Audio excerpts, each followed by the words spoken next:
It completely slipped my mind that this was the final episode of My Dress Up Darling that was airing today. And when the final scene happened, it hit because I was like, oh crap, it's over.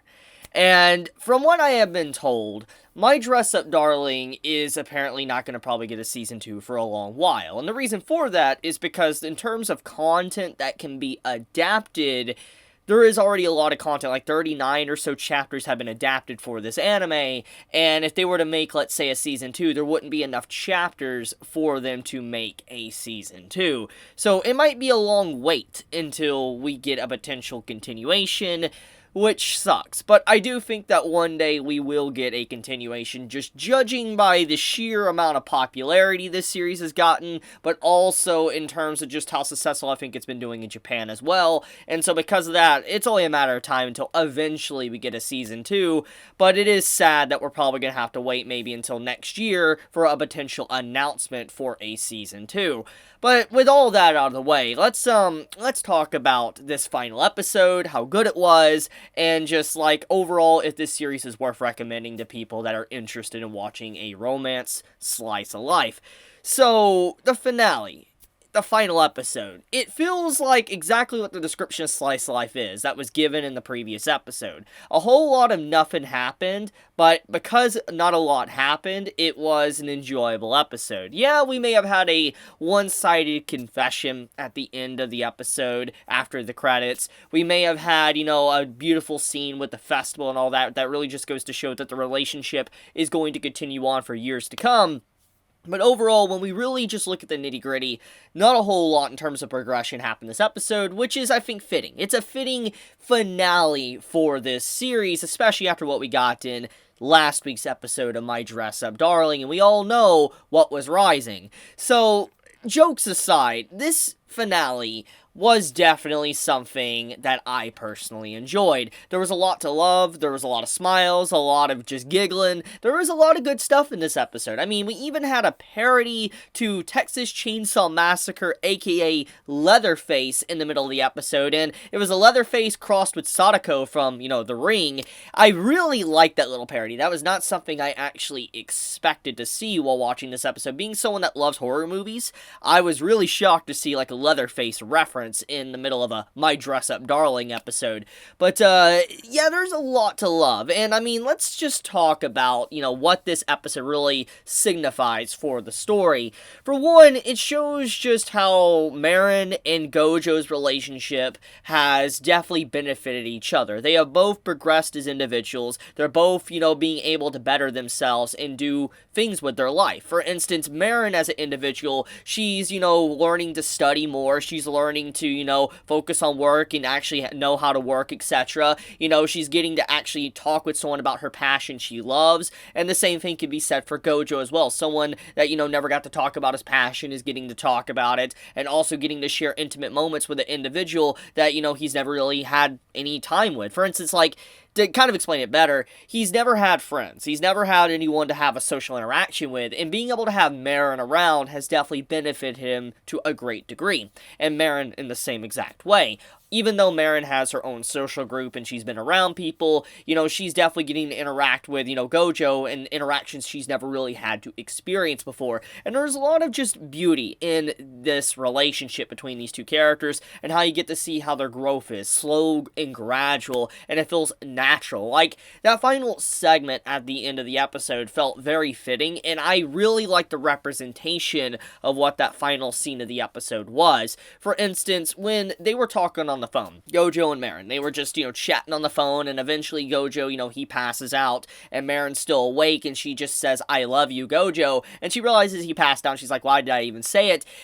Regardless if it was a one-sided confession or not, it was a very beautiful scene, because it shows how intimate they are. They're sharing those moments together, even when they're going to sleep, they're still thinking about each other, and Marin wants to keep that open connection, open line, to be able to talk with someone that she definitely loves. It's beautiful. I find that very endearing, and I cannot wait to see where the relationship progresses, thanks to all the events that's happened throughout Season 1.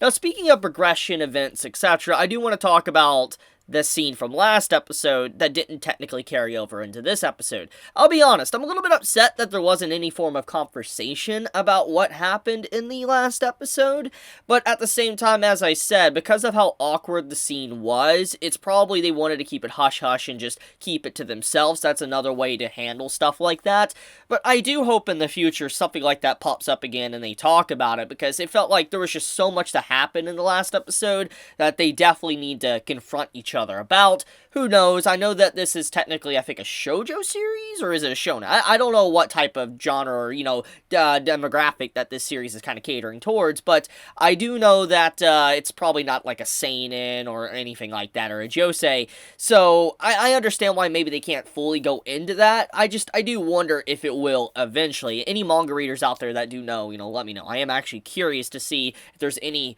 conversation with the two about what happened in the last episode. But let's talk about the scene in the middle of the episode with the festival. The festival scene is what we should have expected. Like, when it comes to a slice of life series, when it comes to, like, slice of life romance, you always have a festival, you always have, a pool episode, a beach episode. Those are common episodes or scenes you get within these type of stories. I mean, we already had a beach episode, and this episode kind of fit in two cliche areas that we've already seen in other series. For instance, a pool, but also a festival. And we had both of those thrown into the mix for this episode, which, once again, I think it's very fitting. It's a very fitting conclusion for a slice of life series, and it definitely circumvented a lot of cliches that normally happen within those events. For instance, I was very surprised with the lack of fan service in the pool scene. Usually, that's where a lot of fan service is kind of thrown into the mix when it comes to these type of stories, but with no fan service at all with Marin falling into the water, I was like, whoa, that's actually kind of shocking, and I was like, you know what, I appreciate that. It was a very different mix-up than what I expected, and I guess we already had our quota of fan service from the previous episode, so I was happy with the way that scene was handled with the pool and, Marin. Which, speaking of which, Marin apparently doesn't know how to swim, which, that is shocking. I mean, especially with how much that she's been at the beach and hung out with friends at the pool, etc. beach. It's just like, I'm surprised she can't swim. That's a really big shocker. So I feel like we're probably going to have a scene later on in the story to where maybe someone's going to teach her how to swim, or Gojo's going to teach her how to swim. I look forward to that if that is indeed something that is going to happen. And which, after that scene, we navigate over into the festival, which I think is another good, beautiful segment that really just goes to show the absolute beauty that My Dress-Up Darling has to offer with its color palette, to the amount of passion and love that the staff is putting into the story/series. And it's a scene that I always love in slice-of-life anime. I always love seeing just the beautiful fireworks and the way the fireworks just glow off the characters' faces. It's just some of the most beautiful moments you can get from an anime, and this episode was just that. It was a very beautiful episode depicting just a very tranquil part of their life and getting to see just how they're in bliss, these two characters. They're getting to really enjoy the best parts of their life together. And Gojo, once again, he's always been someone that's never really went outside. He's always been someone that's just, stayed at home, done his own thing, never really had friends to hang out with. And being able to experience fireworks with someone for the first time was definitely eye-opening for him. And I love the entire message of that segment, the beauty of it and everything.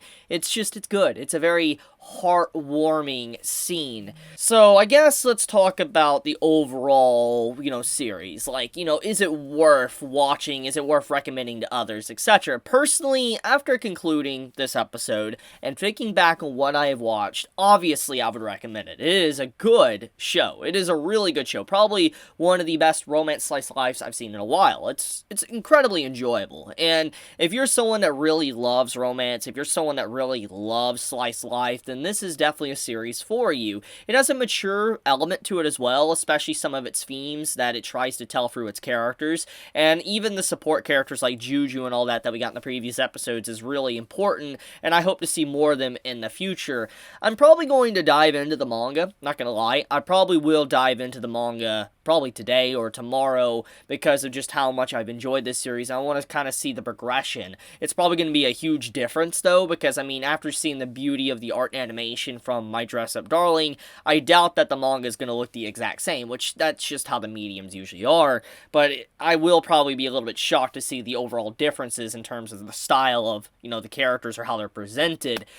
But yeah, it's just, I would fully recommend this series. It's good, and the only, I guess, solace I can get from this being the finale of My Dress Up Darling is the fact that, at the very least, the next anime season, we have series that's gonna kind of replace this. I mean, we have, Kaguya-sama, we have, Spy Family, and then we also have Shield Hero, so there is a lot of series, just those three alone, that are going to come in, blazing, and sweep the crowd and all that, and allow us to, somewhat fill the hole left in our hearts after My Dress Up Darling, leaves today. It's sad, but all good things must come to an end. I am, like I said, looking forward to wherever the story takes us, and if there ever is a Season 2 announcement, do not worry, I will let you all know through video, etc., but I guess it's time to leave it at that. Thank you all of you out there that have watched my videos of My Dress Up Darling, all of you out there, it does help me out a lot, and I greatly appreciate it. Thank you so much, and you all be safe, stay healthy, Chibi out.